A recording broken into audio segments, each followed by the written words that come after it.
اگر کسی کے والدین اس سے ناراض ہوں اور راضی نہ ہوتے ہوں تو کیا ایسا شخص عمرے کے لیے جا سکتا ہے؟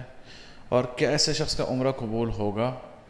اس مسئلے میں سمجھیے کہ عمرے کے لیے والدین سے اجازت لے کر جانا یہ زیادہ بہتر ہے، بلکہ اگر والدین کو اس بندے کی خدمت کی ضرورت ہو تو ان کی اجازت کے بغیر نفلی حج اور عمرے کے لیے جانا یہ ناپسندیدہ ہے، مکروہ عمل ہے۔ یعنی یہ والدین کے لیے اس بچے کی خدمت کے بغیر زندگی گزارنا آسان نہ ہو، تب اس شخص کو چاہیے کہ والدین سے اجازت لے کر ہی عمرے پر جائے، اور اگر والدین کو اس کی خدمت کی ضرورت نہیں ہے تو اب والدین کی اجازت کے بغیر عمرے پر جا سکتا ہے اور اس سے عمرے کی قبولیت پر اثر نہیں پڑے گا۔ لیکن ساتھ میں یہ بات بھی سمجھیے کہ والدین کو راضی کرنے کا تعلق عمرے اور حج سے نہیں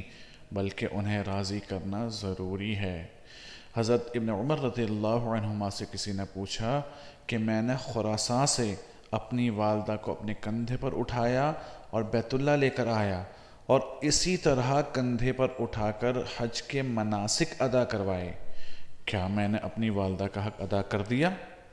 تو حضرت عبداللہ بن عمر رضی اللہ عنہما فرماتے ہیں، نہیں،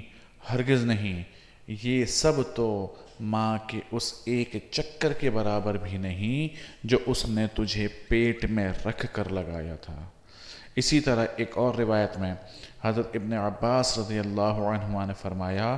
کہ والدین کے ساتھ حسن سلوک میں سے یہ بھی ہے کہ تم ان کے سامنے اپنے کپڑے بھی مت جھاڑو،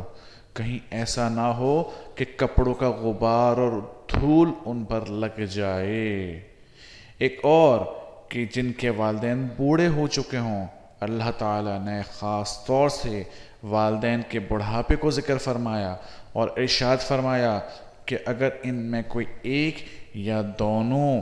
تمہاری زندگی میں بڑھاپے کو پہنچ جائے تو ان کو اف بھی مت کہنا اور نہ ان سے جھڑک کر بات کرنا۔ تو اب سمجھیے اس بات کو کہ جنہیں اف تک کہنے کی ممانعت ہو اور اس حد تک سختی ہو کہ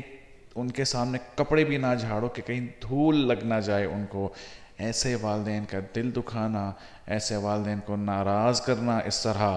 کہاں سے یہ ایک اچھا عمل ہے؟ یہ تو اللہ تعالیٰ کو ناراض کرنے والا عمل ہے۔ تو عمرہ اور حج تو بعد کے معاملات ہیں، پہلے والدین کو راضی کریں اور اس کے بعد اپنی عبادات کو دیکھیں۔